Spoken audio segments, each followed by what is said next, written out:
जब 2019 में इस सदन में मैं बोल रहा था, आप सबने मुझे नेता के रूप में चुना था और तब मैंने एक बात पर बल दिया था, विश्वास। आज जब आप मुझे फिर से एक बार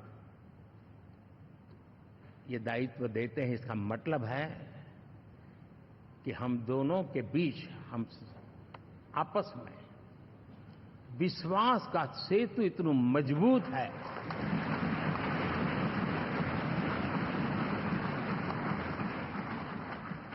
ये अटूट रिश्ता विश्वास की मजबूत धरातल पर है और ये सबसे बड़ी पूंजी होता है। और इसलिए ये पल मेरे लिए भावुक करने वाले भी है और आप सबके प्रति जितना धन्यवाद करूं उतना कम है।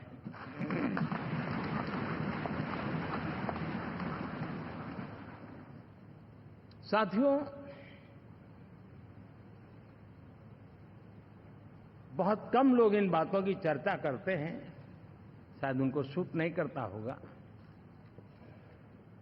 लेकिन हिंदुस्तान के इतने महान लोकतंत्र की ताकत देखिए कि एनडीए आज देश में 22 राज्यों में लोगों ने उनको सरकार बनाकर के सेवा करने का मौका दिया।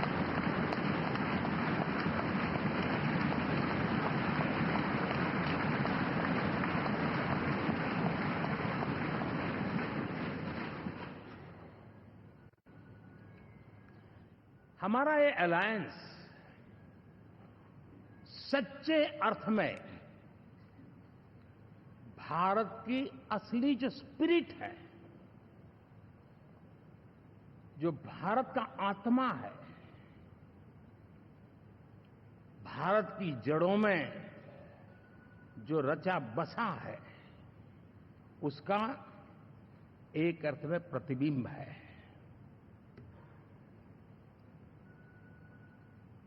और मैं इसलिए कह रहा हूं कि थोड़ी नजर करें, हमारे देश में 10 ऐसे राज्य जहां हमारे आदिवासी बंधुओं की संख्या प्रभावी रूप से है, निर्णायक रूप से है, जहां इस आबादी आदिवासियों की ज्यादा है, ऐसे 10 राज्यों में से 7 राज्यों में एनडीए सेवा कर रहा है।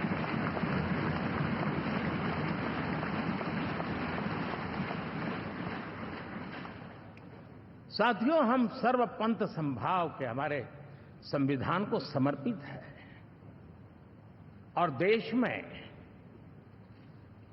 चाहे हमारा गोवा हो या हमारा नॉर्थ ईस्ट हो, जहां बहुत बड़ी मात्रा में हमारे ईसाई भाई बहन रहते हैं, आज हम उन राज्यों में भी एनडीए के रूप में सेवा का अवसर हमें मिला हुआ है।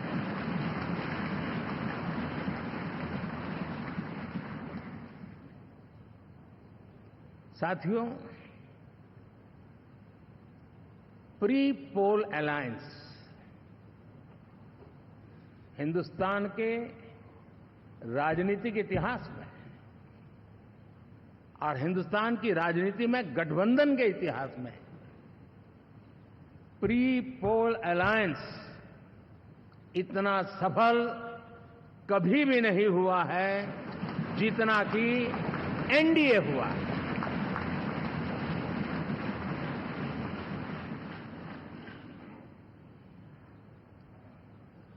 और ये गठबंधन का विजय, हमने बहुमत हासिल किया है और मैं कई बार कह चुका हूं, शब्द अलग होंगे लेकिन मेरे भाव उसमें एक सातत्य है। सरकार चलाने के लिए बहुमत आवश्यक है, लोकतंत्र का वही एक सिद्धांत है। लेकिन देश चलाने के लिए सर्वमत बहुत जरूरी होता है।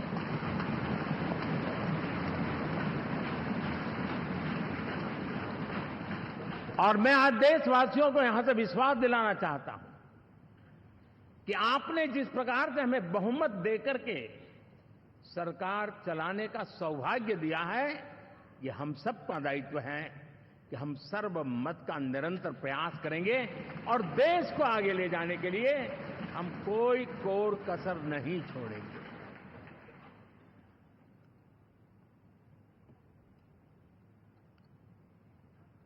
साथियों, एनडीए को करीब करीब 3 दशक हो चुके हैं।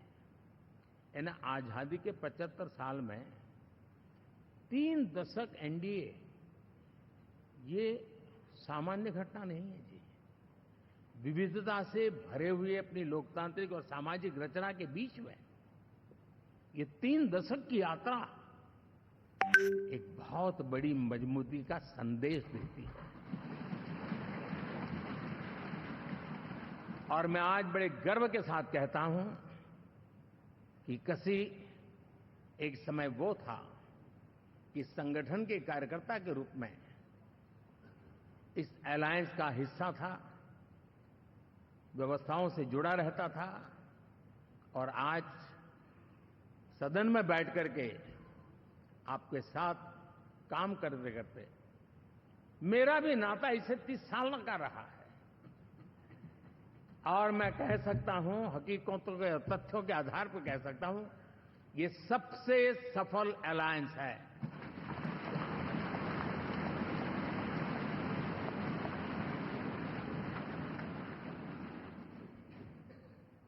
हम गर्व से कह सकते हैं कि 5 साल का टर्म होता है। इस अलायंस ने 30 साल में से 5-5 साल के 3 टर्म सफलतापूर्वक पार किए हैं और अलायंस 4थे टर्म में एंटर कर रहा है।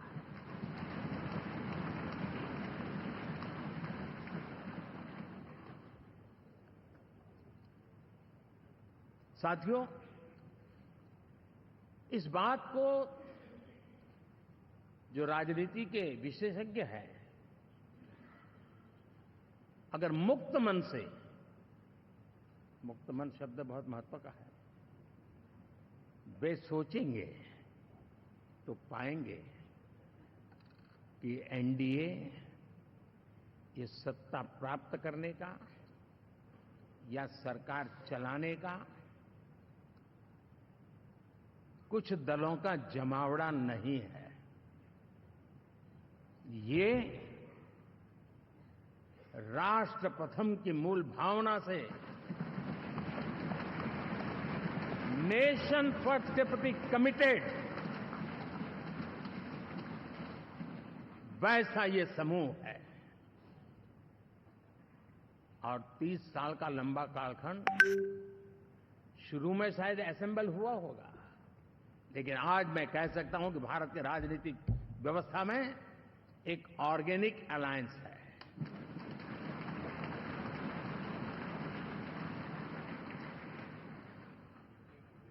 और ये मूल्य श्रद्धेय अटल बिहारी वाजपेयी, श्री प्रकाश सिंह जी बादल, श्री बाला साहब ठाकरे, श्री जॉर्ज फर्नांडिस, श्री शरद यादव, अनगिनत नाम मैं कह सकता हूं, इन लोगों ने जिस बीज को बोया था, वो आज भारत की जनता ने विश्वास का सिंचन कर करके उस बीज को वटवृक्ष बना दिया है।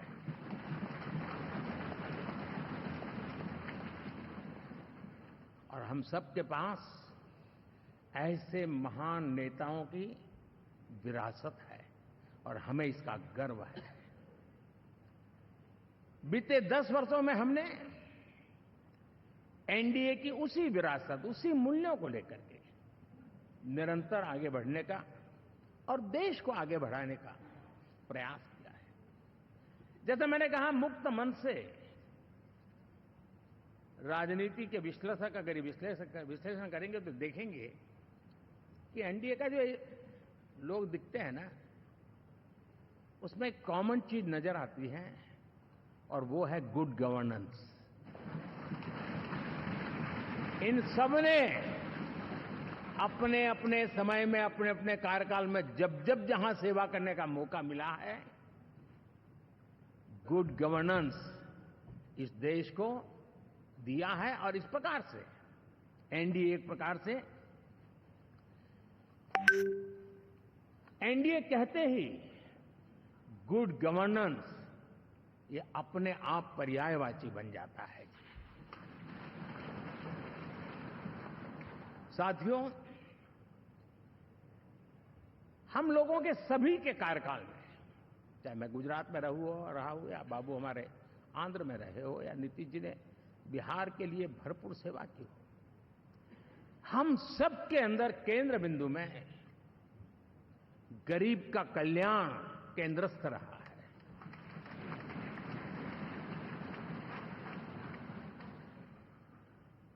और देश ने एनडीए के गरीब कल्याण के, गुड गवर्नेंस के 10 साल को देखा है। इतना नहीं, मैं कह सकता हूं देश ने इसे जिया है।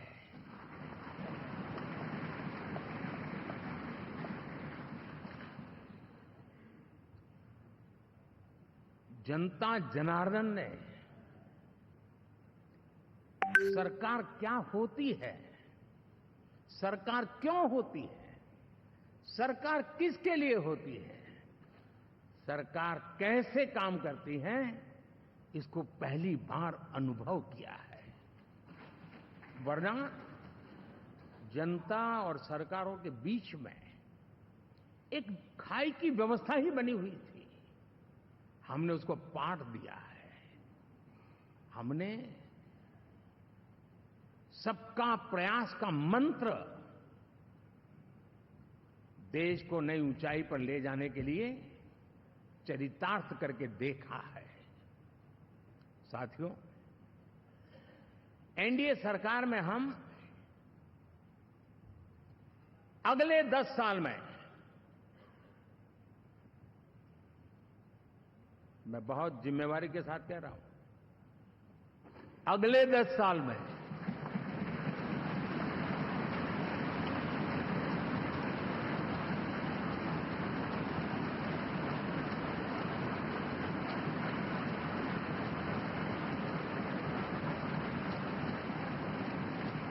गुड गवर्नेंस,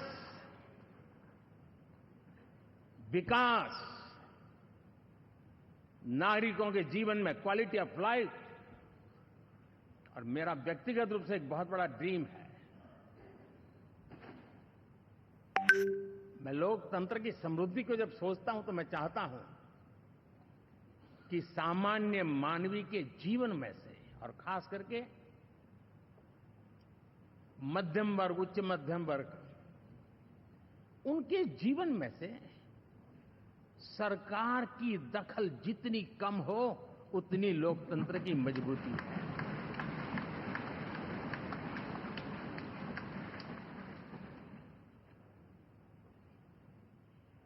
और आज के टेक्नोलॉजी के युग में बहुत आसानी से हम, वरना एक दिन में 10 काम हो तो 10 अलग अलग वो सारी चीजें मांगेंगे।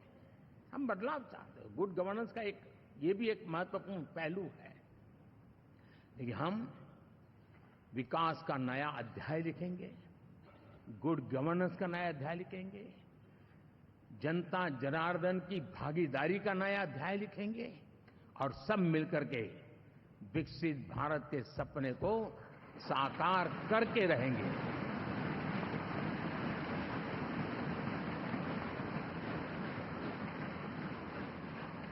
साथियों, एनडीए में, और मैं अगर विस्तार से कहूं तो सदन में किसी भी दल का कोई भी जनप्रतिनिधि होगा, मेरे लिए सब बराबर है।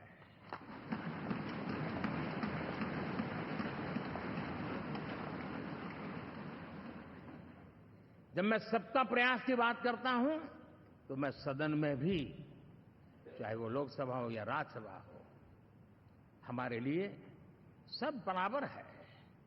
और यही एक भाव है जिसके कारण 30 साल से एनडीए अलायंस मजबूती के साथ आगे बढ़ा है। अपना पराया कुछ नहीं है। सबको गले लगाने में हमें कभी कोई कमी नहीं रखी है।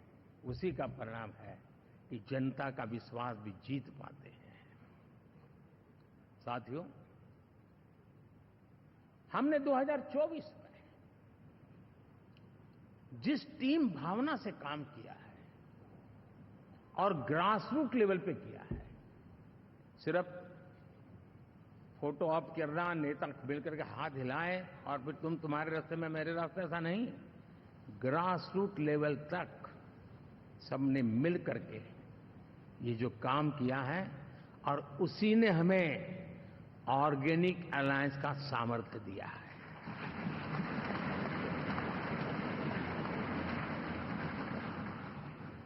एक दूसरे का सहयोग किया है। हर किसी ने यही सोचा, जहां कम वहां हम। अगर कोई कमी है तो मैं आऊंगा, मैं मेहनत करूंगा, लेकिन तुम्हें कमी नहीं रहने दूंगा। जहां कम वहां हम, ये हर कार्यकर्ता ने जी करके दिखाया है और तभी तो जीत आती है। साथियों, कभी कभी मैं कह सकता हूं कि हमारा 10 साल का अनुभव है। भारत के हर क्षेत्र का और भारत के हर नागरिक का जो एस्पिरेशंस हैं, रीजनल एस्पिरेशंस हैं, वे और नेशनल एस्पिरेशंस, इसका एक अटूट नाता होना चाहिए। इसके बीच में हवा तक गुजर न सके, इतना जुड़ाव होना चाहिए, तब देश आगे बढ़ता है। साथियों, इस चुनाव में मैं कुछ उल्लेख जरूर करना चाहूंगा जो मेरी नजरिए से मैंने देखा है। दक्षिण भारत में एनडीए ने एक नई राजनीति की नींव मजबूत की है।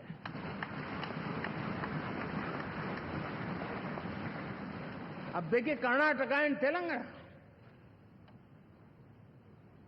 अभी तो इनकी सरकारें बनी थी,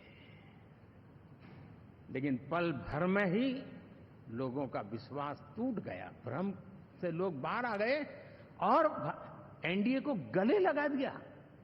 कर्नाटक और तेलंगाना में दोनों जगह।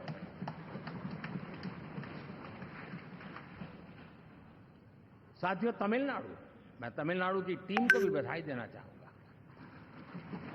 और वहां हमारा एनडीए समूह बहुत बड़ा भी है और कईयों को पता था कि हम शायद एक सीट नहीं लड़ा पाएंगे, लेकिन इस लड़ाई में हम साथ रहेंगे। और मैंने बहुत से एनडीए के साथी तमिलनाडु में ऐसे हैं कि जिनका कोई उम्मीदवार नहीं था, लेकिन इस झंडे को ऊंचा रखने के लिए वो जी जान से जुटे थे।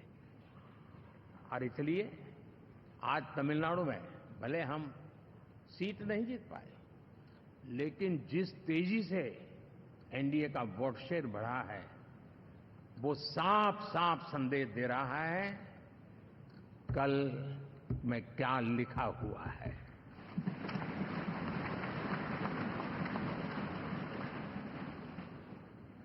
साथियों, पुडुचेरी हो, केरला, हमारे सैकड़ों कार्यकर्ताओं के बलिदान हुए हैं। यूडीएफ हो या एलडीएफ हो, शायद हिंदुस्तान के राजनीतिक जीवन में इतना जुल्म एक विचारधारा को लेकर के जीने वाले लोगों पर हुआ होगा तो सिर्फ मैं कह सकता हूं केरल में हुआ है। जम्मू कश्मीर से भी ज्यादा हुआ है। उसके बावजूद भी सामने कहीं विजय नजर नहीं आता था। उन्होंने परिश्रम की पराकाष्ठा में कभी पीछे नहीं रहे पीढ़ियां खपा दी। और आज पहली बार संसद में केरल से हमारा प्रतिनिधि बन के आया।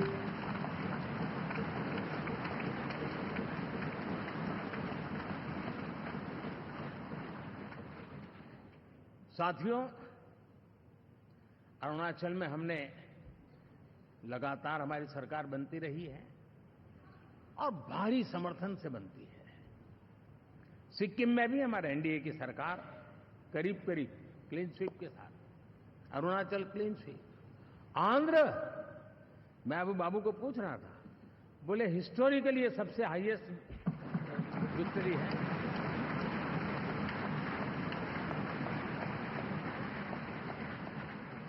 और ये जो यहां दिखता है ना पवन, ये पवन नहीं, आंधी है।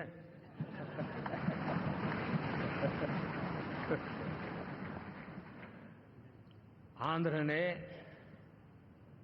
इतना बड़ा हमारे प्रति जनमत दिया है।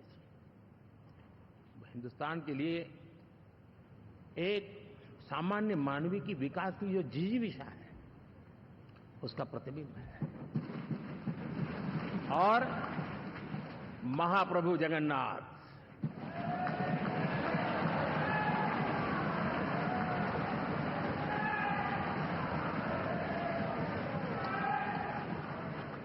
और मैंने अनुभव किया हमेशा।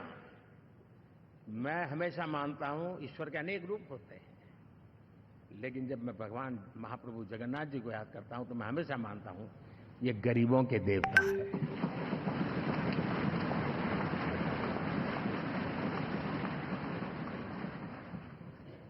और वहां जो क्रांति रूप परिणाम आया है, मैं इसे एक रिवॉल्यूशन देख रहा हूं। और मैं इसके साथ कह सकता हूं कि विकसित भारत का हमारा जो सपना है, आने वाले 25 वर्ष, पहले मैंने 10 साल कहा था, यहां मैं 25 साल कह रहा हूं। आने वाले 25 साल महाप्रभु जगन्नाथ जी की कृपा से उड़ीसा देश की विकास यात्रा के ग्रोथ इंजन पैकी एक होगा।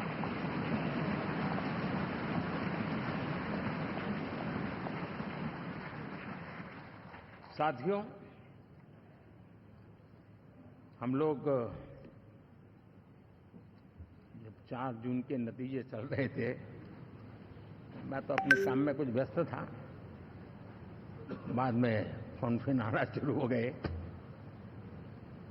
तो मैंने किसी को पूछा, यार ये तो ठीक है आंकड़े वांकड़े, तो मुझे ये बताओ कि ईवीएम जिंदा है कि मर गया?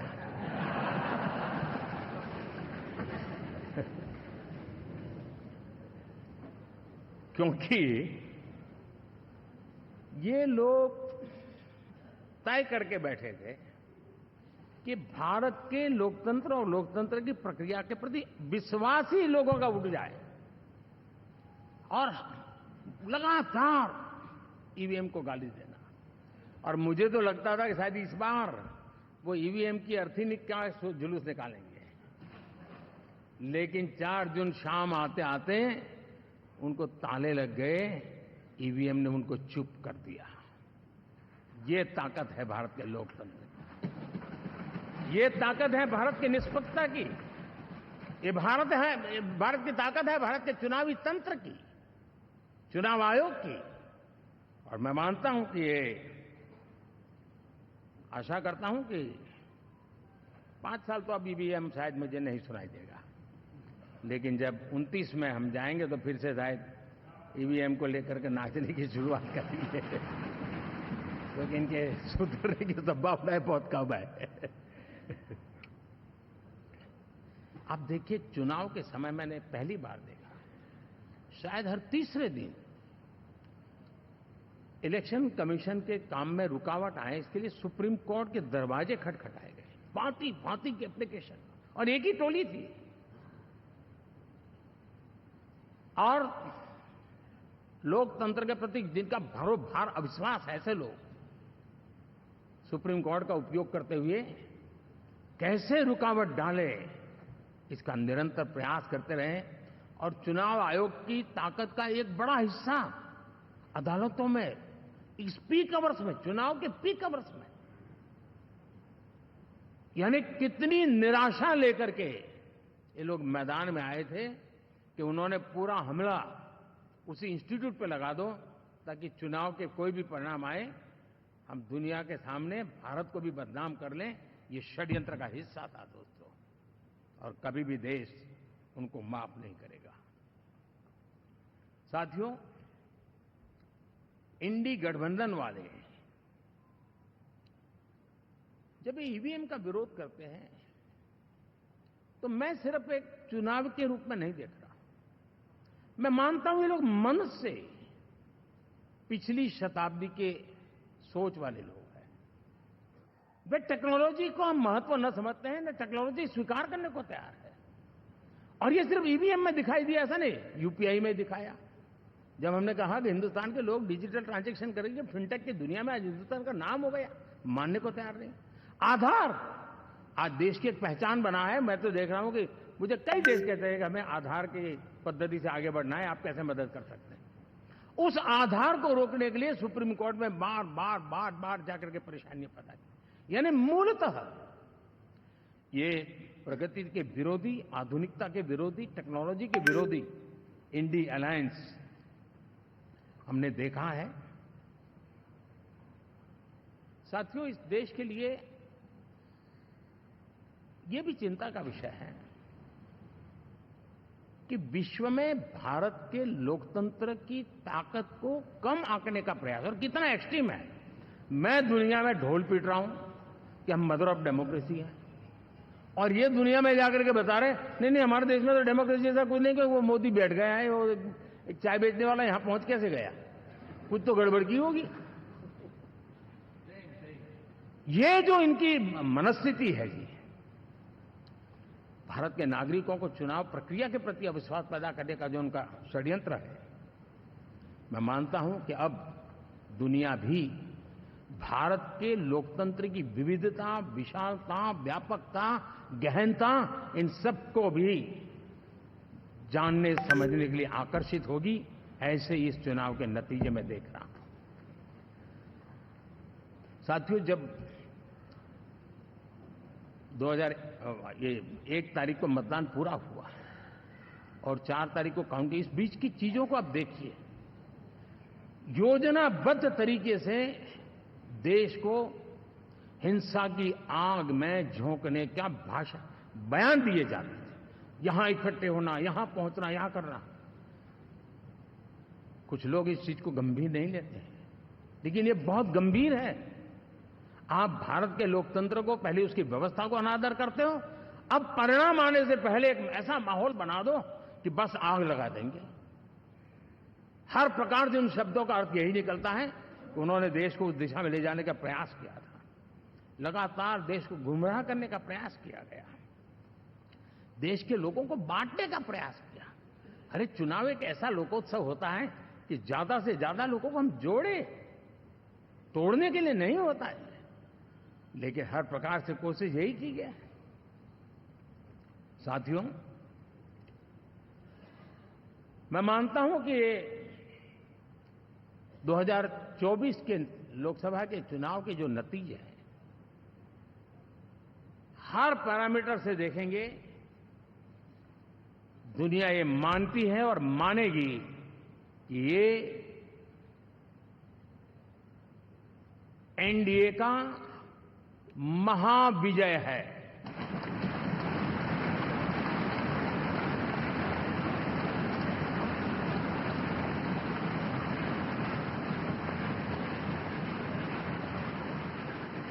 और आपने देखा 2 दिन कैसा चला, जैसे हम तो हार चुके हैं, गए।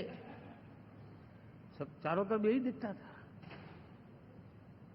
क्योंकि उनको अपने कार्यकर्ताओं का मोरल हाई करने के लिए ऐसे काल्पनिक परेड ये करने पड़ रहे हैं। और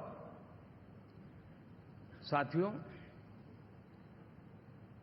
गठबंधन के इतिहास में अगर आंकड़ों के हिसाब से देखें तो ये सबसे मजबूत गठबंधन की सरकार है।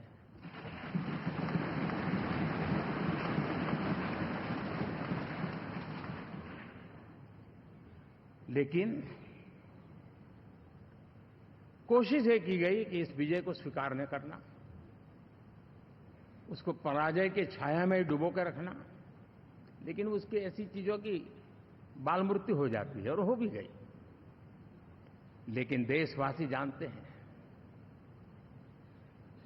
कि न हम हारे थे न हम हारे हैं।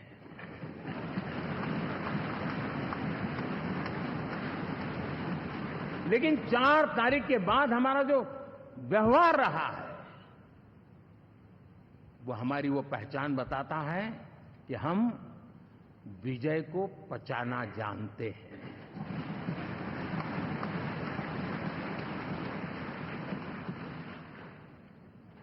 हमारे संस्कार ऐसे हैं कि विजय की गोद में उन्माद पैदा नहीं होता है और न ही पराजित लोगों के प्रति उपहास करने के हमारे संस्कार हैं। हम विजय को भी पचाते हैं और पराजित का भी उपहास करने की विकृति हम नहीं पालते। ये हमारे संस्कार हैं। अब किसी भी बालक को पूछो कि भाई लोकसभा के चुनाव के पहले सरकार किसकी थी, तो कहेगा एनडीए। 24 के नतीजों के बाद सरकार किसकी बनी, एनडीए। फिर हारे कहां से भाई? पहले भी एनडीए थी, आज भी एनडीए और कल भी एनडीए है।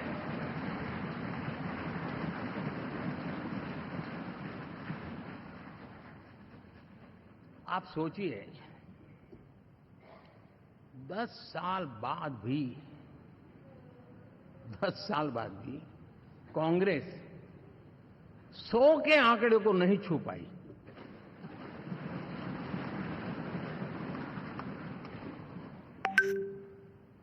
और अगर मैं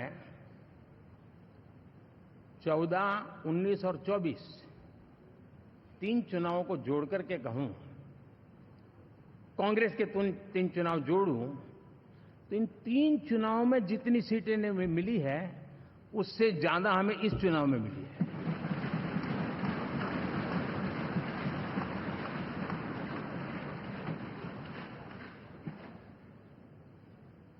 और मैं साफ देख रहा हूं साथियों, एनडीए वालों को अंदाज नहीं है। वे धीरे धीरे पहले तो डूब रहे थे, अब तेज गति से ये गर्त में जाने वाले हैं।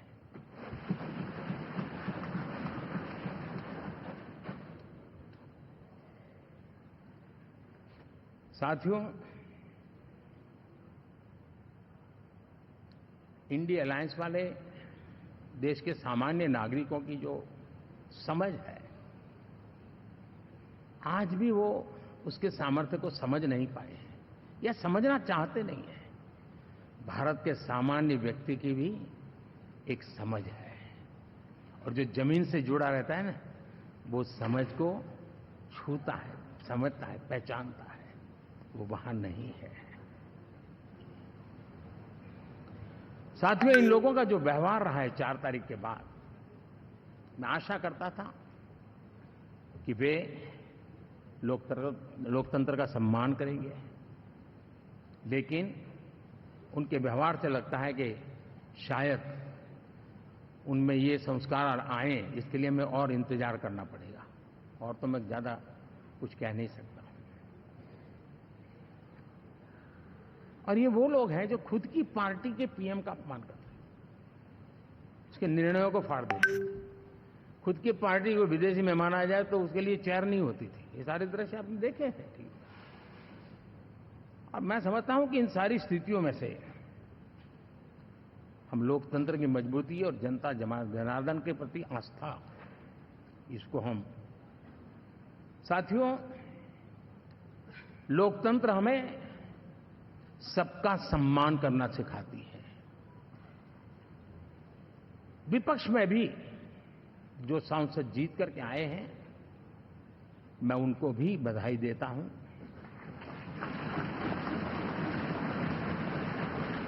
और मैं पिछले 10 वर्ष में एक चीज मिस कर रहा था कि debate, participation, quality of debate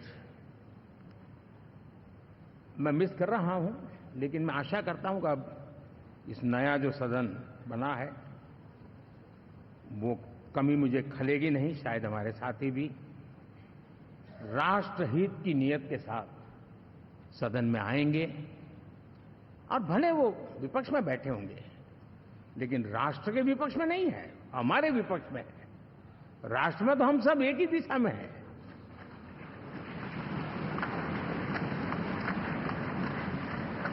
राष्ट्र में हमारा कोई पक्ष विपक्ष नहीं है। राष्ट्र में तो हम 140 करोड़ है। और मैं आशा करता हूं कि वो राष्ट्रहित की भावना को लेकर के सदन में आएंगे और सदन को समृद्धि देने में वे कुछ न कुछ योगदान करेंगे। साथियों, 24 का जनादेश एक बात को बार बार मजबूती दे रहा है, बार बार मजबूती दे रहा है कि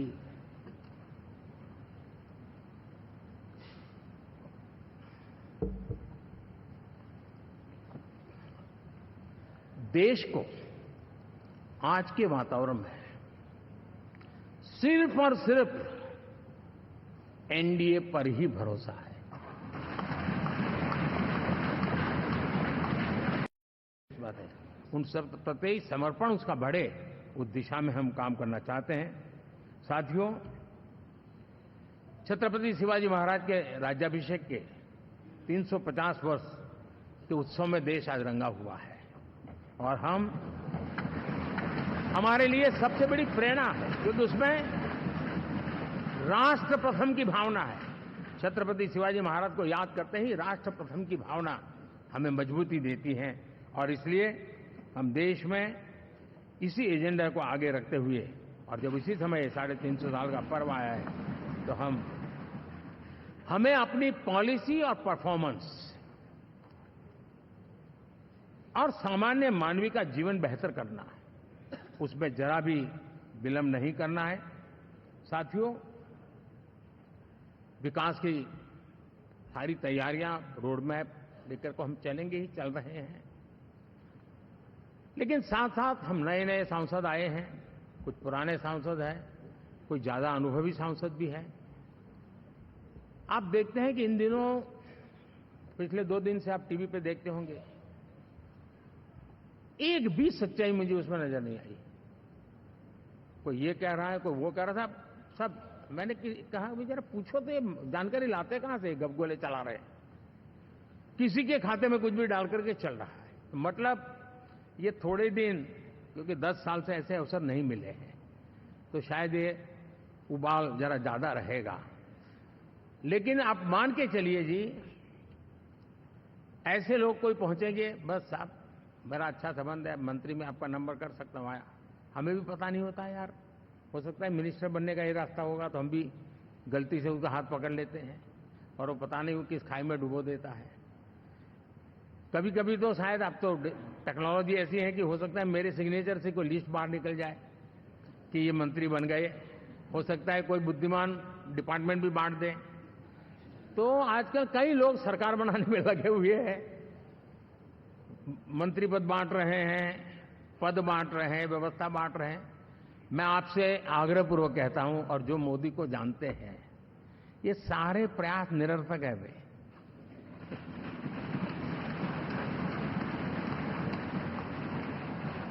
आप भी किसी का फोन आ जाए तो 10 बार वेरीफाई कीजिए कि जिसने फोन किया है वो सचमुच में अथॉरिटी है। अदरवाइज कोई भी कहे भाई आपका नाम हो गया है, सुबह परिवार को बुला लीजिए, शपथ समारोह में आना है, हो गया। तो ऐसी गपबाजी करने वाली एक बहुत बड़ी फौज रहती है। कुछ लोग आदतन करते रहते हैं, कुछ लोगों को मजाक आती है लेकर, और कुछ लोग बदइरादे से करते हैं। मेरा सभी सांसदों से आग्रह है कि हम इन सारे षड्यंत्रों का शिकार न बने। दूसरा, हमारे जो इंडिया अलायंस वालों ने इस चुनाव में फेक न्यूज में एक्सपर्टाइज कर लिया, डबल पीएचडी कर लिया उन्होंने, वो शायद इसका भरपूर उपयोग करेंगे। हम कृपा करके इन चीजों से दूर रहें, अफवाहों से दूर रहें। ये जो टीम बैठी है वो अनुभवी टीम है, मुझे भी सही सलाह देने वाली टीम है और इसलिए टीम मिलकर के बहुत सही निर्णय करने वाली है। कृपा करके ब्रेकिंग न्यूज के आधार पर देश चलेगा नहीं, ये मान के चलिए।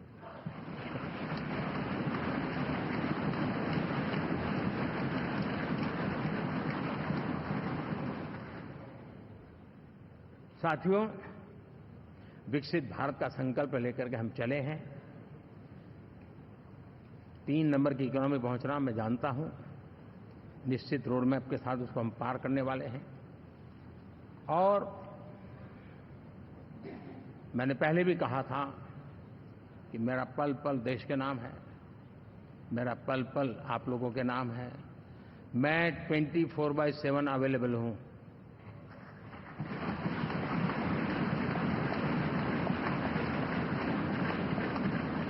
हमें मिलकर के देश को आगे बढ़ाना है।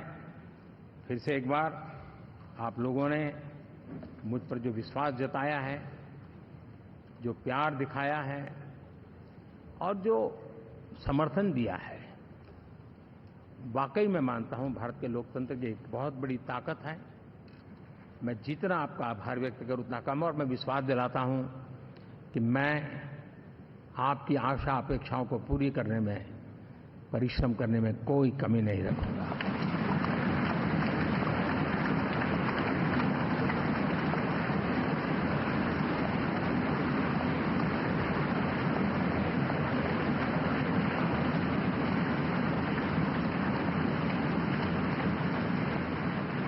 मेरे लिए जन्म सिर्फ और सिर्फ वन लाइफ वन मिशन, और वो है मेरी भारत माता। ये मिशन है 140 करोड़ देशवासियों के सपनों को पूरा करने के लिए खप जाना। ये मिशन है 140 करोड़ देशवासियों को 1000 साल की मुसीबतों से जो गुजरी हुई पीढ़ी दर पीढ़ी है, उसे मुक्ति दिला करके सम्मान के साथ विश्व में मेरा हर देशवासी दुनिया उसे देखे तो उसका मन कर जाए, काश ये हिंदुस्तान का है, अरे नजर मिल जाए तो अच्छा होगा। ये मैं स्थिति पैदा करना चाहता हूं। उसका मन लालायित होना चाहिए, हिंदुस्तानी है, अरे यार जरा हाथ मिला लूं, कुछ एनर्जी मुझे भी आ जाए। मैं देश को इस ऊंचाई पे ले जाना चाहता हूं। और साथियों, मुझे पक्का विश्वास है आपका साथ, आपका सहयोग, आपका अनुभव बहुत बड़े परिणामों की संभावनाएं लेकर के आया है। लोकसभा का ये गठन उन सभी आकांक्षाओं को पूरा करेगा। मैं फिर एक बार आप सबका हृदय से बहुत बहुत धन्यवाद करता हूं।